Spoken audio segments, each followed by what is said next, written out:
욥기 마지막입니다. 42장 11절부터 17절까지입니다. 이에 그의 모든 형제와 자매와 이전에 알던 이들이 다 와서 그의 집에서 그와 함께 음식을 먹고 여호와께서 그에게 내리신 모든 재앙에 관하여 그를 위하여 슬퍼하며 위로하고 각각 캐시타 하나씩과 금고리 하나씩을 주었더라. 어떻게 추석 명절을 가족들과 함께 안전하고 행복하게 잘 보내셨는지요? 네. 이렇게 반갑고 건강한 모습으로 뵐 수 있어서 잘 보내신 걸로 생각하고 하나님께 감사를 드립니다. 우리 인생에 있어서 가족과 함께하는 시간, 그 무엇으로도 바꿀 수 없는 소중한 시간임을 저도 다시 한번 확인했습니다. 오늘도 변함없이 하나님께서는 이곳에 모인 우리들에게 욥을 통하여 은혜를 베풀려고 준비하셨습니다. 하나님께서는 우리들을 위하여 말로 표현할 수 없고 돈으로 살 수 없는 어마어마한 간접 경험의 기회를 주셨습니다. 생각해 보십시오. 만약 하나님께서 나에게 욥이 당한 일을 직접 경험하게 하셨다면 어땠을까요? 내가 욥과 같은 어려움을 직접 당하고 있다고 생각해 보십시오.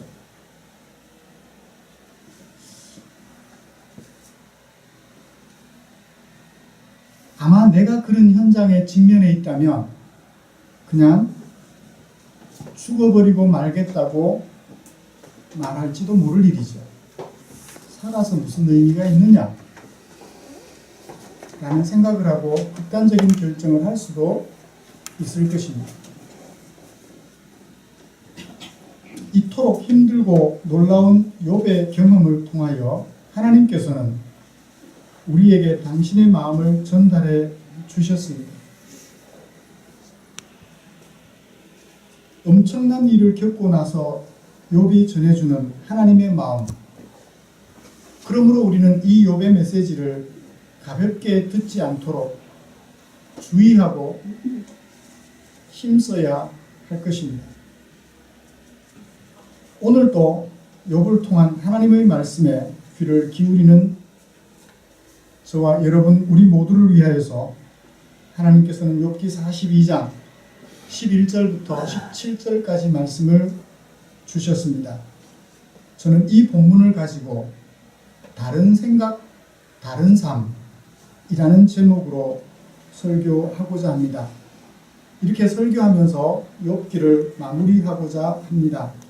말씀 나누는 중에 하나님의 크신 은혜를 기대해 봅니다. 먼저 우리가 함께 읽은 이 본문을 정리를 좀 하고 설교 방향을 잡아 나가야 될 것 같습니다. 오늘 우리가 함께 읽은 욥기 42장 11절부터 17절까지 말씀은 욥기 전체의 결말 부분에 해당이 됩니다. 두 단락으로 나눠볼 수 있죠. 첫 번째는 11절입니다. 그동안에는 욥을 가까이 하기에 너무 무서워서 욥을 가까이 할 수 없어서 멀리했던 그의 모든 형제와 자매와 이전에 알던 이들, 그들이 욥을 보고 나서 변화된 욥을 보고 나서 욥에게 찾아왔다고 그러죠. 그리고 욥과 함께 음식을 먹었다고 합니다. 그리고 그런 욥을 위하여 슬퍼하며 위로해 주었다고 합니다. 그리고 자신들에게 있는 보물 중에 하나씩 거두어서 욥에게 주기까지 했다고 합니다. 그동안에는 멀리 떨어져 있었고 욥을 가까이 할 엄두를 못 냈는데 이제 가까운 친척들이 찾아와서 그를 가까이 해주며 함께 먹고 교제하는 자리에 이르렀다 그래요. 도대체 이것은 어떤 변화일까? 이따가 첫 번째 설교 제목으로 잡아서 살펴보고 싶은 내용입니다. 두 번째는 12절부터 17절까지입니다. 12절부터 17절까지 말씀의 핵심적인 주어는 여호와께서입니다. 여호와께서 이 모든 것들을 주셨는데 어떻게 주셨다고요? 처음보다 더 많은 복을 주셨다라고 얘기를 하고 있습니다. 그렇지만 그 많은 복을, 처음보다 더 많은 복을 누렸는데 욥이 어떻게 됐어요? 끝에 마지막에 가서는 나이가 차서 죽어버렸답니다. 기왕에 주실 것 같으면 그죠? 영원토록 죽지도 않고 그 복을 누리며 살게 해주셨더라면 얼마나 좋을까요? 근데 그 복은 고작 몇 년 누렸어요? 140년밖에 더 이상 누리지를 못했습니다. 140년이면 긴가요? 뭐 140년이 길어요. 70년이 짧으면 그 곱하기 2가 되는 140년도 짧죠. 영원히 누리게 해주시면 어디가 더 날까요? 고작 140년. 그러면 하나님께서 욥에게 처음보다 더 많은 복을 주신 이유를 우리는 짐작해 볼 수 있을 것 같아요. 왜 그것을 주셨을까? 고작 140년밖에 더 이상 누리지 못하는 그것을 왜 주셨을까? 이유를 살펴보면서 그 140년 동안 욥은 처음보다 더 많은 복을 어떻게 누리며 살았을지를 우리는 생각해 볼 필요가 있을 것 같습니다. 그러므로 이 두 가지를 살펴보고 오늘 설교를 마무리할까 합니다. 재난을 당하기 전에는, 그러므로 이 본문을 살펴볼 동안 계속해서 여러분들은 질문을 마음속에 궁금증을 가져보십시오. 재난을 당하기 전에 욥은 어떤 생각을 가지고 어떤 삶을 살았는가? 그러면 재난을 당한 후에 욥은 어떤 생각을 하게 되었으며 어떤 삶을 살았는가? 비교하면서 생각해보고 마음의 은혜를 받을 수 있었으면 좋겠다 생각을 합니다.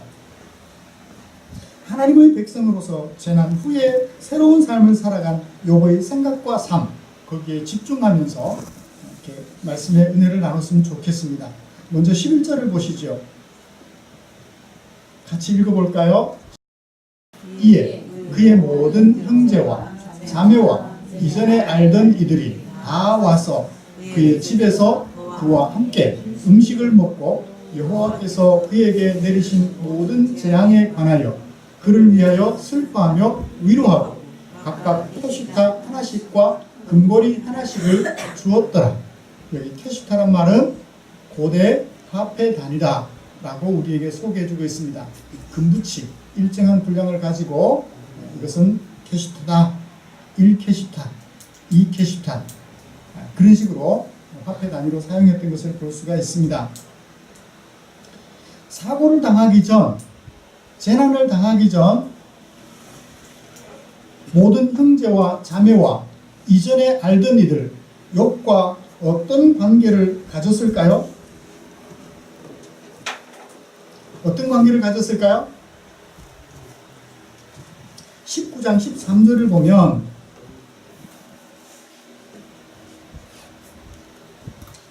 재난을 당하는 과정 속에 나의 형제들이 나를 멀리 떠나게 되었다.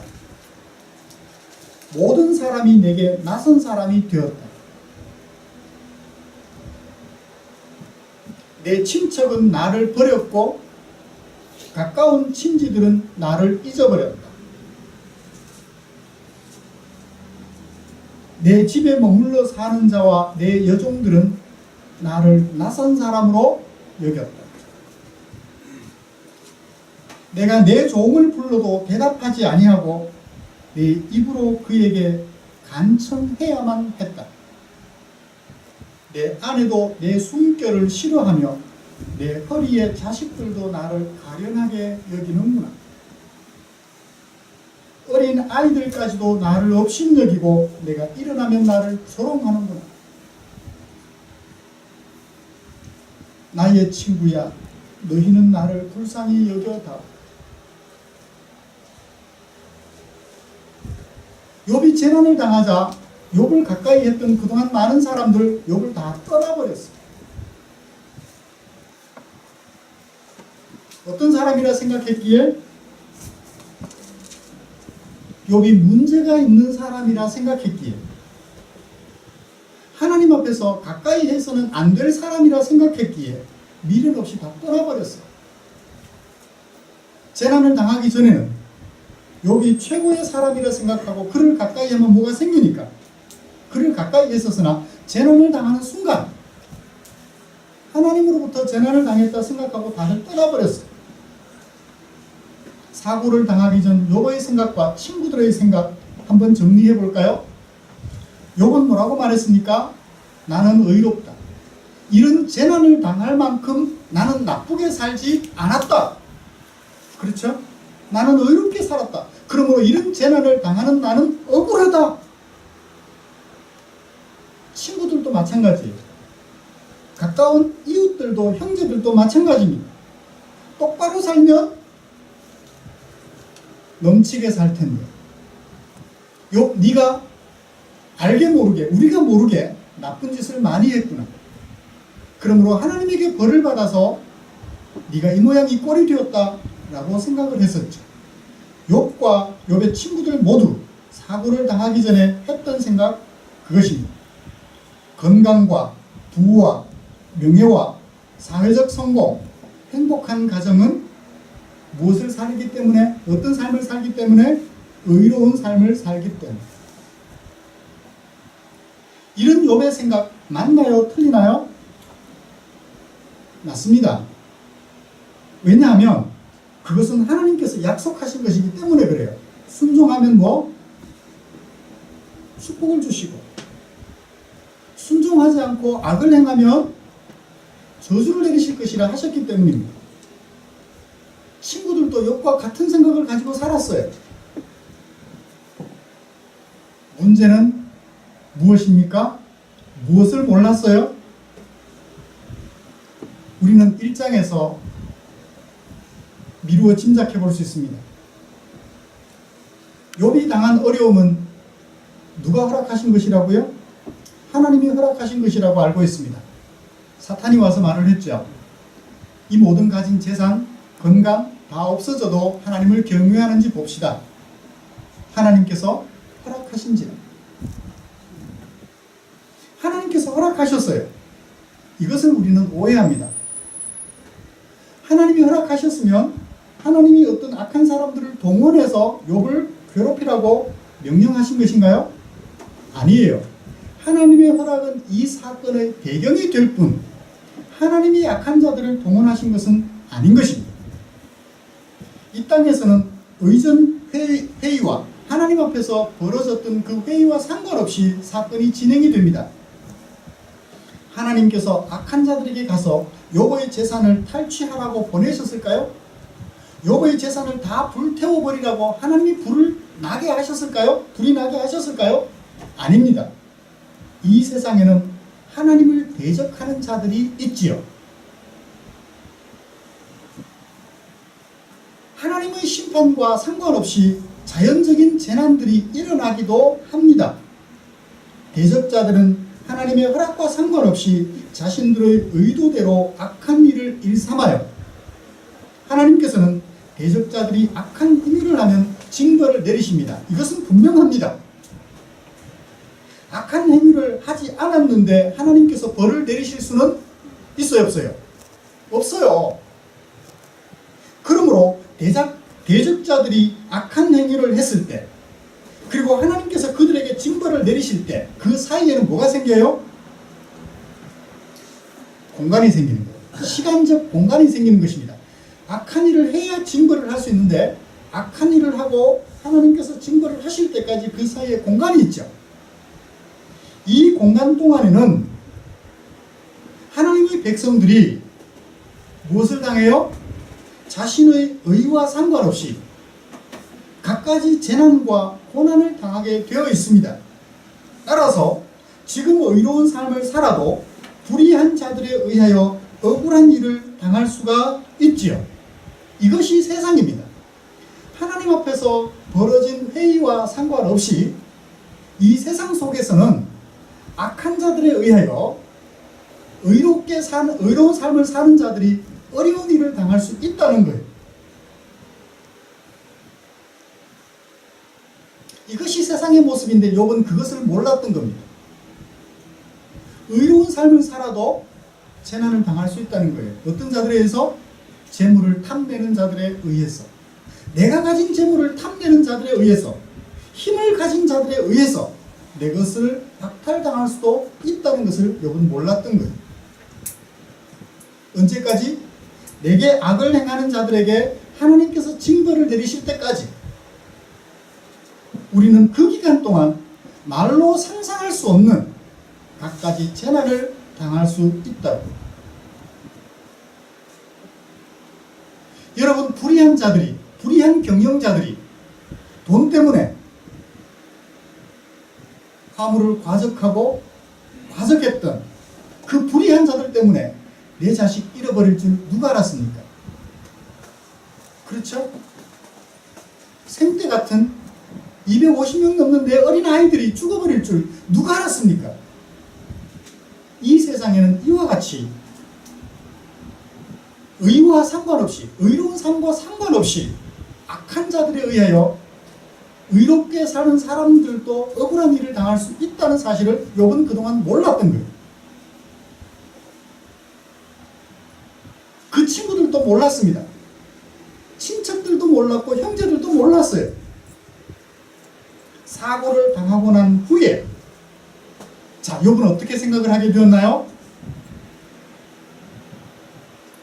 먼저 욥의 친구들의 모습을 보죠. 의로운 삶을 사는 한 징벌과 같은 억울한 일은 당할 수 없다고 생각했던 욥과 친구들의 생각은 문제가 있음이 드러났죠. 의로운 삶을 살아도 악한 자들에 의하여 억울한 일을 당할 수 있다는 것입니다. 그러므로 억울한 일 당하는 것에 대하여 주실 리도 하나님, 거두실 리도 하나님이라고 말했던 욥의 생각도 문제가 있죠. 거두실 리가 하나님이 아니라 악한 자들이 거둬간 것입니다. 물론 궁극적으로는 하나님이 거둬가시지만 이 세상에는 하나님이 아닌 악한 자들도 우리의 것을 거둬가기도 한다는 것입니다. 불의한 자들이 하나님을 대적하려고 나쁜 일을 했음에도 불구하고 그것을 가리켜 거두실 리도 하나님, 그러면 이론적으로는 맞는 것 같은데 실제로는 아니잖아요. 내가 나쁜 짓 한 적이 없는데 악한 자들이 욕심 때문에 내 것을 가져가 버렸어요. 그 사실을 앞에 놓고 거두어가실 리도 하나님, 그러면 하나님이 억울해요, 안 억울해요? 하나님 억울하죠. 야, 이놈아, 내가 그거 안 걷어갔어. 그렇죠. 그건 입에 발린 소리예요. 하나님의 주권을 인정한다는 사람들의 입에 발린 소리예요. 아니요, 그건 하나님이 거둬가신 것이 아닙니다. 악한 자들이 빼앗아간 거죠. 그 악한 자들이 하나님에게 나중에 징벌을 받을 것입니다. 하나님이 거둬가신 게 아니라고요. 그러므로 주실 리도 하나님, 거두실 리도 하나님, 욥의 말 틀렸나요, 맞나요? 결론적으로 살펴보니까 틀렸어요. 맞는 것 같은데 현실에 적용될 때는 아닌 경우도 있을 수 있다는 것을 욥은 몰랐던 것입니다. 그러므로 욥이 바꾼 생각은 바로 이것입니다. 의로운 삶을 살아도, 이 세상을 살아가면서 우리 하나님의 백성들이 의로운 삶을 살아도 재난을 당할 수 있으며 그것은 하나님 때문이 아니라는 것을 알았던 거죠. 자신이 의로운 삶을 살았는데 왜 재난을 당해야 하는가? 지금까지 그 생각에 매여서 하나님을 고약한 하나님으로 만들어 놨던 것이죠. 이것이 지금까지 살아온 욥의 삶이었다면 그때는 친구들이 하나같이 욥을 가까이 하기에는 너무나 먼 당신같이 보였을 거예요. 내가 의롭다고, 하나님에게 복을 받고 이 복을 지켜주실 만큼, 하나님이 지켜주셔야 할 만큼 나는 의로운 사람이라는 거예요. 신약 성경에 보면 이런 사람은 어떤 사람 같이 보여요? 자기 의를 주장하며 하나님도 내 이 의 때문에 나를 지켜주셔야 한다라고, 마땅하다고 생각할 정도의 사람들. 어떤 사람들이에요? 바리새인들. 이 재난을 당하기 전까지 욥은 바리새인처럼 살았어요. 내가 의롭기 때문에, 내 의로운 삶 때문에 하나님께서는 내 모든 것들을 당연히 복을 주셔야 되는 것이고 당연히 그것을 지켜 주셔야 되는 것처럼 나는 이렇게 의로운 사람이야 라며 어깨를 펴고 자랑스럽게 다녔어요. 이런 사람 보면 어때요? 가까이 하기에는 너무나 멀죠. 무서워요. 그런 사람 보면. 도대체 저 사람은 얼마나 의롭기에 털어서 먼지 안 난다, 털어서 날 먼지가 없다고. 가까이 하기에는 너무나 좀 멀어 보이는 사람. 그랬었는데 털어서 먼지가 없을 줄 알았는데 어때요? 재난을 당했으니까 아, 먼지가 있구나. 친구들이 알고 욥을 가까이 하지 않은 거죠. 그런데 재난을 당한 후에 이 친구들이 어떻게 합니까? 형제들이 어떻게 해요? 11절 욥에게 와서 함께 먹고 위로해주고, 그래 네가 잘못한 것 없이도 이렇게 어려운 일을 당했구나, 이것은 세상의 불의 때문이구나, 이건 참 안타까운 일이다, 위로해주고 같이 슬퍼해주고. 어떻게 해요? 잘했음에도 불구하고 억울한 일을 당했으니 어떻게 합니까? 자신들에게 있던 금부치들을 내어서 아낌없이 욥을 도와주는 거예요. 일어서라고, 힘내라고. 그동안에는 재난당하는 욥 앞에서 이 나쁜 짓, 우리가 모르게 나쁜 짓을 한 것이 많구나 생각하고 멀리만 갔던 그들이 재난이 끝난 후에 가까이 찾아와서 함께 해주고 위로해주고 격려해주는. 사랑하는 성도 여러분, 욥이 가진 다른 생각, 바뀐 생각은 바로 이것이었습니다. 의로운 삶을 살아도 악한 자들에 의해 내가 가진 모든 것들을 다 빼앗길 수 있겠구나. 돈 있는 사람들이 돈 벌려는 생각에 좋지 못한 물건을 싣고 가다가 주의해서 싣고 가면 될 것을 돈 든다고 대충 싣고 가다가 짐을 떨어뜨렸어요. 뒤따라가던 차 어떻게 돼요? 그거 뒤집어 쓰잖아. 내가 나쁜 짓 한 것 없음에도 불구하고 돈 밝히는 사람들에 의하여 내가 어려운 일 당할 수 있다는 사실을 생각하며 욥은 살아가게 됩니다. 친구들도 그렇게 생각해줬어요. 그러니까 어떻게 해요? 어려운 일 당했을 때 찾아가서 위로해주고 격려해주고, 멀리할 당신이 아니라 가까이서 위로해주고 슬퍼해주며 도와줘야 될 사람이구나 하는 것을 알게 되었던 것이죠. 사랑하는 성도 여러분, 예수 믿고 살아가는 우리 이렇게 살았으면 좋겠습니다. 하나님의 백성으로서 신실하게 살아도 남들이 보기에 재난을 당한 것처럼, 징벌을 받은 것처럼 보일 때라도 변함없이 그를 찾아가서 함께 해주고 슬퍼해주고 위로해줍니다. 하나님 앞에서 더욱 겸손히 나도 부족한 사람이지요 라고 말해줄 수 있는 새로운 삶을 살아가는 저와 여러분들 되시기를 주님의 이름으로 축복합니다. 그 다음에 욥이 그렇게 회복을 하고 나니까 하나님께서 처음보다 더 많은 복을 주셨다 그래요. 어떤 경우에는 갑절로 복을 주셨다라는 얘기도 해요. 왜 주셨을까요?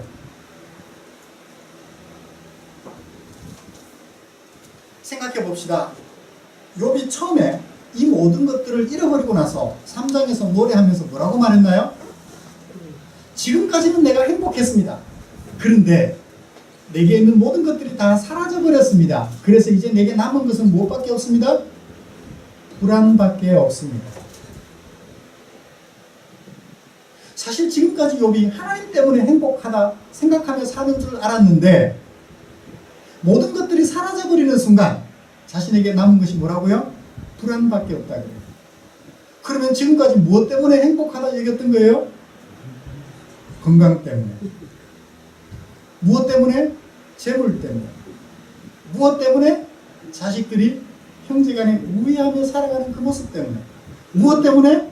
자식들이 하나님 앞에 범죄하지 않으며 살아가는 그것 때문에. 그 외적인 환경 요소들 때문에 행복하게 여기며 살아왔다는 것을 증명해 보여주었었죠. 문제점은 바로 그것이었습니다. 하나님을 섬기며 산다고 했던 욥은 사실 환경적인 요소들을 행복의 척도로 여겨왔다고 하는 것입니다. 훌륭한 아내, 훌륭한 자식들, 자신의 사회적 명성, 많은 재산, 사회적 명성, 이런 것들 때문에 행복하다 생각했던, 사실 예수 없어도 하나님 안 믿어도 그런 것들이 있으면 행복하죠. 얼마 동안? 70년, 길면 80년, 90년 동안 행복할 거예요. 그러나 사고를 당하고 난 후에는요, 지금 사라지고 난 모든 것들이 사라져버리고 난 지금 욥은 여전히 그것을 행복의 척도로 생각했을까요? 아닙니다. 그것이 없어도 행복하게 살 수 있게 되었어요. 그동안에는 무엇으로 듣는 것 같았는데 귀로 듣는 것 같이 하나님을 보며 살았는데 이제는 눈으로 보는 것처럼 하나님을 보며 살아갑니다. 무슨 얘기예요? 행복합니다라는 얘기잖아요. 그동안에는 귀로만 들어서 덜 행복했는데 이제는 언제? 모든 것들이 사라져버린 지금은 그것이 사라져버려도 눈으로 보는 것처럼 하나님을 보며 행복하게 살아가고 있습니다. 그 얘기잖아요. 그죠? 사고 후에 하나님께서는 그 모든 것들이 행복의 척도가 아닙니다 라고 행복의 척도로 삼았던 것을 내려놓았을 때 하나님께서는 다시 10명의 자녀들과 갑절의 부와 명예를 누리고 살아가게 됩니다. 새로운 삶도 살아요. 아들, 딸 구별하지 않고. 앞에서는 딸들에게는 재산을 안 물려줬는 것 같아. 근데 사고가 난 뒤에는 어때요? 15절을 보세요. 그들의 아버지가 누구가? 욥이 누구들에게? 세 딸들에게 누구의? 세 딸들의 오라비들처럼 기업을 주었더라.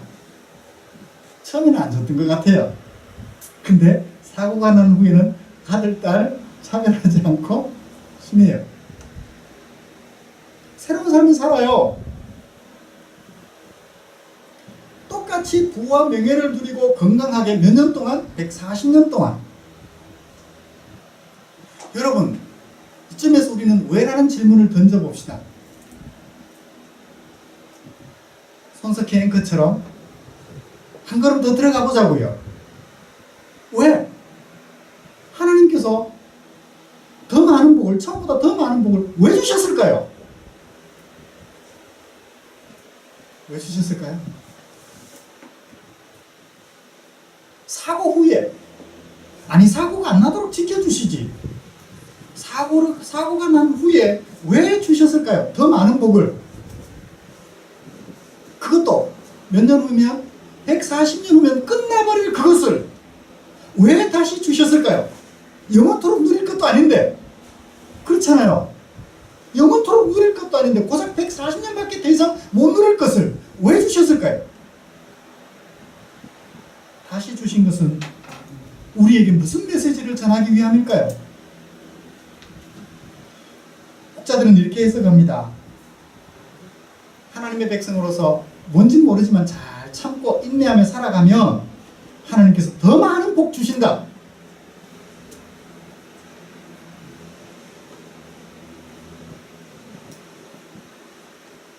그 해석을 들으면서 제 마음이 참 답답해졌어요. 여러분, 주신 것이 아무리 많아도 처음 것만 같을까요? 못할까요? 못해요. 재산은 놔두고 재산이야 뭐 그게 그거니까. 여러분, 처음에 10명의 자식 가슴속에 묻었잖아요. 한순간에 새로운 10명의 자식 주어졌다고 옛날에 있었던 10명의 자식 잊어버리고 꽹과리 치면서 춤추며 놀 수 있을까요? 잃어버린 10명의 자식을 생각하면 지금 10명의 자식이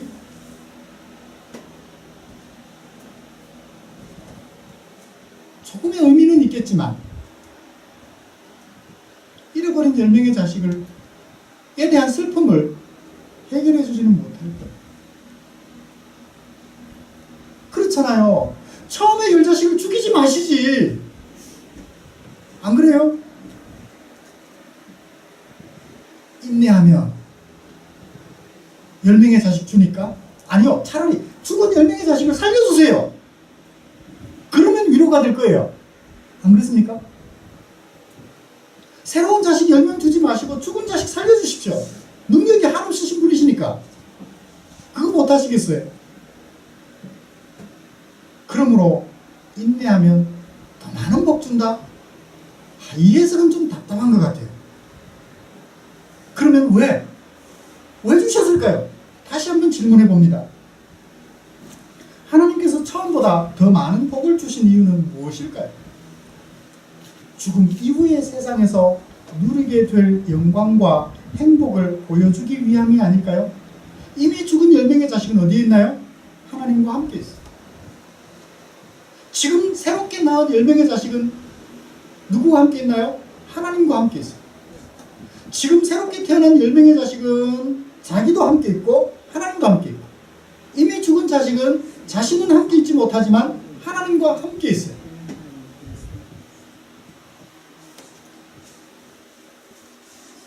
언제면 만날 수 있어요? 140년 후면 만날 수 있어요. 이 지금 함께 살고 있는 자식은 언제면 만날 수 있어요? 이 자식들이 죽으면 또 만날 수 있을 거예요. 그렇죠? 지금도 하나님과 함께, 앞으로도 영원토록 하나님과 함께, 내가 누구와? 내 자식들과 더불어.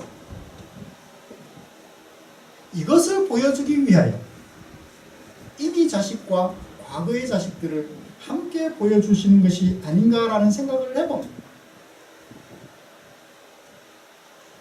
우리는 마지막 구절에서 힌트를 찾아볼 수 있습니다. 140년 후에 죽었다. 이 세상에서의 사람의 생명은 잠시로 끝나지만 하나님께서 복 주시는 영원한 세상에서는 그 행복이 영원하다라는 사실을 생각나게 해주려고 처음보다 더 많은 복을 주신 것이 아닐까라는 생각을 해봅니다. 야고보 사도는 이런 하나님의 마음을 우리에게 이렇게 소개해주고 있습니다. 야고보 5장 11절 이하 말씀에서 우리가 인내하는 자를 복되다 한다. 어떤 자를 복되다 한다? 인내하는 자를 복되다 한다. 너희가 이제 인내하는 자가 복된데 예를 들어 주시는 거예요. 어떻게 예를 들어 주느냐? 누구를 예로 들었냐면 욥을 예로 들어요. 너희가 욥의 인내를 들었지? 그리고 주께서 그 욥에게 주신 결말도 보았지? 결말도 보았지. 그 결말을, 욥의 인내와 욥에게 주님이 주신 그 결말을 통해서 주신 결론이, 야고보 사도가 내린 결론이 뭐냐면 주는 가장 자비하시고 긍휼히 여기시는 이시다. 하나님은 자비하시고 긍휼히 여기시는 하나님이시기 때문에 하나님을 의뢰하는 백성들에게 이 땅에서뿐만 아니라 언제까지? 영원토록 자비와 긍휼을 베풀어 주시는 분이라는 사실을 알게 하기 때문에 우리는 이 땅에 사는 동안 뭐 해야 된다? 인내해야 한다 라는 것을 야고보 사도가 얘기하고 있는 거예요. 그 인내의 표본으로 누구를 생각했어요? 욥을 생각합니다. 그렇습니다. 그러므로 욥은 지금부터 깨닫고 난 이후, 사고를 당한 이후부터 사는 삶 속에서는 하나님이 주신 것 때문에 더 이상 행복해하지 않았어요. 그렇죠? 하나님이 주신 것 때문에 행복하지 않았습니다. 무엇 때문에 행복하다 생각하나요? 주신 하나님 때문에 행복하다 생각했습니다. 과거에 주셨던 자식들, 하나님과 함께 계시고, 지금 주신 것도 하나님이 주셨고, 그러므로 하나님이 주신 것 때문에 행복하다 여기지 않으며 그 주신 하나님이 나의 하나님이기 때문에 행복하다 생각하며 살게 되었던 것이죠. 하나님이 주신 것은 인간이 수명을 누리는 동안 한시적으로 누릴 것이지만 주신 하나님은 영원하셔요. 이것을 알게 하려고 하나님께서는 욥에게 처음보다 더 많은 복을 주셨다고 우리에게 기록해주고 있으며, 또한 마지막에 욥은 140년 동안 하나님이 주신 것을 누리다가 죽었다 라고 소개해 주시는 것이 아닌가라는 생각을 해봅니다. 그렇습니다. 결론을 내리죠. 우리 삶은 이 세상에만 있지 않습니다. 죽음 이후의 시간 속에서도 영원히 계속됩니다. 그러므로 이 세상을 사는 동안에 하나님께서 주신 것 그것만으로 행복해 하지 않는 성도들이 되시기를 주님의 이름으로 축복합니다. 이 세상은 물론 영원한 세상에서도 자비와 긍휼을 무한히 베풀어 우리가 살아가는 데 필요한 약속하신 일용할 양식 주실 하나님과 함께 살아가게 되었다는 그 사실 때문에 행복하게 생각하며 살아가는 저와 여러분들 되시기를 주님의 이름으로 축복합니다. 기도하겠습니다. 하나님 아버지, 사고를 당하기 전 욥은 두 가지 잘못된 생각을 하고 있었습니다. 자신의 의는 하나님도 지켜줘야 할 의라서 재난당하는 것을 억울하다 생각하며 살아왔었습니다. 그러나 자신의 의는 하나님만큼 의롭지 못하며 이 세상은 악한 자들에 의하여 의로운 자들이 어려움 당할 수도 있다는 사실을 마음 깊이 새겨버렸습니다. 그리고 그동안에는 하나님이 주신 것들로 행복하다 여기며 살아왔었는데 이제는 그 모든 것들을 주시는 하나님 때문에 행복하다 여기며 사는 새로운 삶을 시작하게 되었습니다. 그렇게 산 것이 140년. 우리에게 남은 시간이 얼마일는지는 모르지만 140년 동안 살았던 욥의 삶을 우리의 삶에 옮겨 놓아서 의로운 삶을 살지라도 어려운 일을 당할 수 있다는 사실을 생각하며 어려움 당한 지체들을 돌아보고 함께 격려하고 함께 슬퍼해주고 함께 위로해주며 내게 있는 것들로 그에게 나누어 주어 힘을 얻도록 도와주는 우리의 삶이 되게 하시고 하나님이 주신 것들 때문에 행복하기는 하지만 그러나 그것을 주시는 분이 하나님이심을 인하여 온전히 행복해하며 살아가는 당신의 종들이 되게 하여 주시옵소서. 예수님의 이름으로 기도드리옵나이다. 아멘.